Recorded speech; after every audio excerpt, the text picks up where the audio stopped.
Your Steve Jones Show podcast is loading now. The Steve Jones Show podcast is sponsored by Sunbury Motors, North 4th Street in Sunbury, and Sunbury Motors Kia, routes 11 and 15 in Hummel's Wharf. Always a pleasure for me, Steve. Okay, Donnie. So let's get this evaluation from you. They're 2/3 of the way through the season. They're coming off the Ohio State game. So where do you think the Penn State team is right now?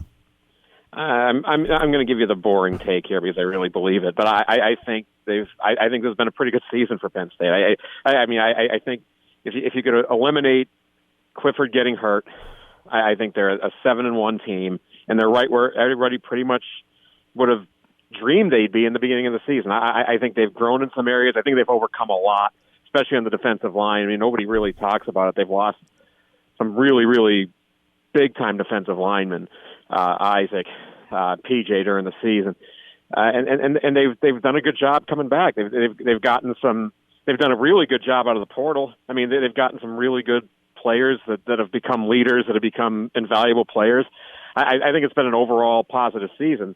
Now, the only drawback is they aren't 7-1. Clifford did get hurt, and they're 5-3. They're on a 3-game losing streak. But, right. but I think we saw a lot last week against Ohio State that would lead you to believe that this is not a team that's going to spiral down the stretch. And I think you're going to. I think this team has a really good shot to finish strong. And then then in a month we talk again about where were they. I think there's a rosier outlook on that. Okay, so now let's get to last Saturday night. What did you see Saturday night that reinforced the evaluation you just gave? Well, I think I saw a lot of what I thought they'd do if they played really well. I thought they moved the ball on offense. Clifford did look healthy. They those receivers, especially Parker Washington. When Parker Washington has a game, these guys are really good. I mean, they're an offense. That's when their offense is their best, is when they're getting Parker Washington involved. And I think it's because they're getting more than one guy involved in the passing game. They're throwing the ball better. I think that's why that happens. I don't think it's he needs to do a certain amount every week. I just think they need to get him involved a little more. And I think they did a lot of really good things. Their run defense is what it had been all year. I mean, only one team had run for more than 4 yards to carry against them heading into that game, and two, Illinois and Auburn did, but it was barely. But they did a good job doing what I thought they would do. Now, I think in a lot of ways, and here's where I have a little bit hotter take, as they say today. But I think that was in some ways the most disappointing loss they had all season, because they were healthy and the turnovers got them again. In a big spot. It happened last year in the beginning of the year. Didn't happen for 9 straight games. Now it's happened a couple of times where turnovers came back and bit them a little bit. Not just turning the ball over, but when they get a turnover, not scoring and giving it right back. So I think there's some negatives to what happened on the turnover side of it. But you can't argue with how Clifford played. You can't argue that the line wasn't a lot more physical than it had been. And that for a little bit in that game, at least, they were running the ball a little bit better than they had. And the passing game is what it was supposed to be. And I think they defended Ohio State better than teams have defended Ohio State all year. So I wouldn't be surprised if by the end of the year that's the best team Ohio State played in the conference or in the regular season. I get a feeling in listening to Ryan Day, I think they think that. You can just sense by how he's saying things that they think that. And let's face it, what do turnovers and points off of turnovers mean? Well, Ohio State had 10 points off of turnovers in a game they won by 9. The math tells you everything you need to know about it. What is it about Sean Clifford that has allowed him to flourish this year? I think there's a lot of things. I think first and foremost, I think he's a really good player. And I don't think that showed a lot last season, but he's got a lot of skills. He has a really good arm. He could fire the ball in there. When he gets time, he makes the throw. When he's healthy, he can. I think he moves around the pocket pretty well. He could throw on the run. He can make plays with his legs, and he's gotten a chance to do all of that makes him a good player this year. They've put him in positions to succeed. And I think and he's done it. What impresses me most about him is he's done it in a situation where he's the running game. There really hasn't been anything consistent out of the backs this year. There just hasn't been. And at some point you move on with that, I think.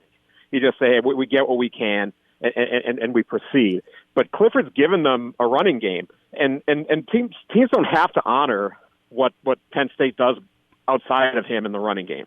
And he's been able, when he's healthy, to move the ball on some pretty good teams through the air. He's done it pretty consistently. The Ohio State defense, everybody talked all week last week about how improved they were in the secondary from the first couple of games of the season. And Clifford, I thought, he played very well. I mean, he turned the ball over twice, but it wasn't like last year where he was making critical mistakes. You know, the interception, he was under a lot of pressure. Probably shouldn't have thrown it, but he's trying to make a play, and you don't have a lot of time at that point. I can forgive that one. The fumble's not his fault. So I mean, he was actually trying to protect the ball when it happened.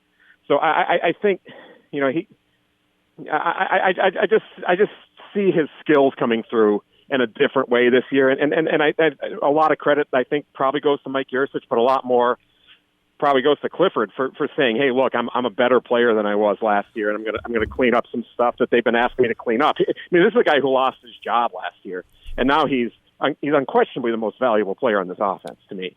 Right. Yeah. No, I mean, no question about that. What does it tell everybody about the quality of Jahan Dotson? That in every game, he is the number one. Like, we must stop 5. And in the first half, he had 3 catches. He ended up with 11 in the game. 11. The must stop guy got 11. He not only is he the must stop guy, he's the guy. You got a freshman cornerback during the week who said, you know, I don't think he's anything I can't handle, and I would expect a guy to say that. I really would, but. Then he goes out and gets it. You know, they were double teaming him. They did some things to try to take the ball away from him, especially in the first half. And as the game went on, they were still doing some of those things, and Penn State adjusted. And what really impresses me about Dotson is you look at Ohio State. They probably have, let's face it, three of their starting defensive backs are probably going to be multi-year starters in the NFL. I mean, because they always are. And he's done this against them twice. Yeah. He's had this kind of game against Ohio State twice, back to back. Now they haven't shown that they can cover the guy, and they haven't. Not only that, they haven't even shown they can deny him the ball. So right. I think he's been different circumstances. You know, again. I hate to keep mentioning the injury because it happened. You move on, but you know, Clifford getting hurt probably cost Dotson a really good shot at some major awards this year, and there was a time in the beginning of the year where he was as impactful an offensive player as anybody in college football. He's been that good. I'd love to see him get some more chances in the punt return game. I think, you know, I think he could be a good kickoff returner too, but you know, the game's not played that way anymore. But I think he's definitely the best playmaker that they've had in a couple of years now, and he just continues to do some amazing things. And you look down at the stat sheet. There's some things you look down at, and when you're watching the game and you're not following the stat sheet super closely, you're just kind of watching the flow of the game. You miss out on. You look down at the end of the game with Dotson. You had 11 catches for however many 100-some yards he had, but that seems like about right because it seems like he's always kind of that involved in what they're doing, and nobody could prevent that. And not only that, the running touchdown he had as well. On top of it, getting the ball into his hands, ultra important. And again, it's one thing to be, you know, with all due respect, Parker or Keandre Lambert-Smith and do that. It's like, okay, they were concentrating on Dotson. Dotson's getting it, and they're concentrating on him. And as for the freshman corner for Ohio State, okay, learn this lesson. Tell your teammates you can handle them. Tell the media, said, look, it'll be a tough assignment, but we're working hard on it. That's all you got to do. Yeah, it's one thing to believe you can slow down John Dotson, yeah. but you know, they haven't been able to. And I think the one thing that, you know, I said it in the press box when he had that rushing touchdown. Like, man, you wish that he got the ball in his hands a few more times in the overtime a week before, because I don't know if Illinois would have been able to continually stop Dotson. You know, he's just that kind of a player that you just expect that no matter what somebody tries to do to slow him down, and I'm not even going to say stop him because nobody has, But when you try to slow him down, you still can't do it. Especially when you see Ohio State not be able to do it. That's super impressive. Right, exactly. What's your thoughts on the matchup this week with Maryland? I think that's not many people are talking. I understand 1-0. That's the answer to every question, really. It's a brilliant strategy. Just always say 1-0. But I think what happened last year is not forgotten.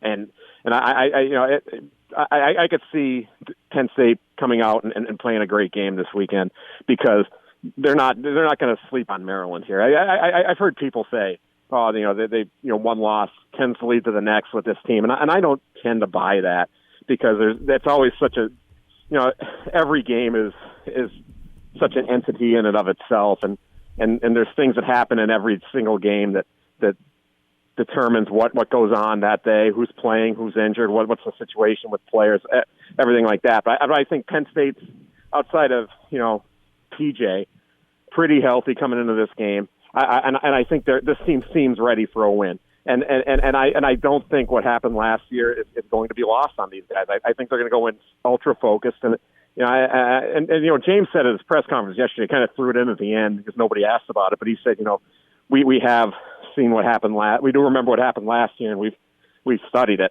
We've looked at it, and I thought that was interesting for him to mention it's something that happened in the past. Mm-hmm. But yeah, I do think Penn State will play very well this week, but they're going to have to. Tagovailoa is a good quarterback. Yep.